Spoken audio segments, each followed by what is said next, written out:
Hi, this video is for the installation of a Fiji Cube 800 gallon per hour external overflow onto a 75 gallon Aqueon tank. This is a Petco model, so it's got an 1 3/4 trim going around the top. I had seen online that installation of this overflow required trim modification, but really no details on what that involved. So this is what I ended up doing with my install.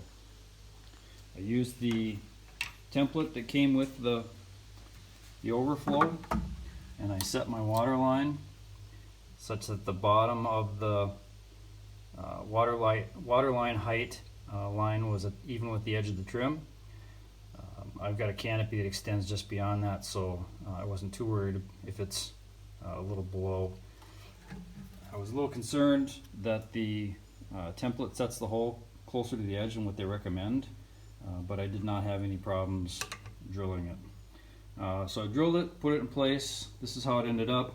The internal box sits right underneath the trim.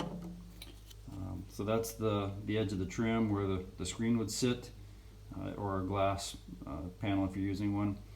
So you can see the box actually slid right underneath it. It's a tight fit, it's touching, but it is underneath. I did end up modifying the cover to the external box. I cut off one of the flanges so that it would sit flush inside the box, and it's right even with the top of that lip. So that worked out really good for me. That's how I wanted it to be. On the outside of the tank, I did end up removing about 3/4 of an inch of the outside trim. I used a Dremel with a cutoff wheel. Kind of a crude job, but again, my canopy extends over the edge of that, so you won't see it. The external box doesn't go into the trim a lot, but it does. You do have to remove that trim to get it to pull all the way in against the gaskets. With it the way it is, there's no problem removing the cover. Comes in and out easy even with my canopy.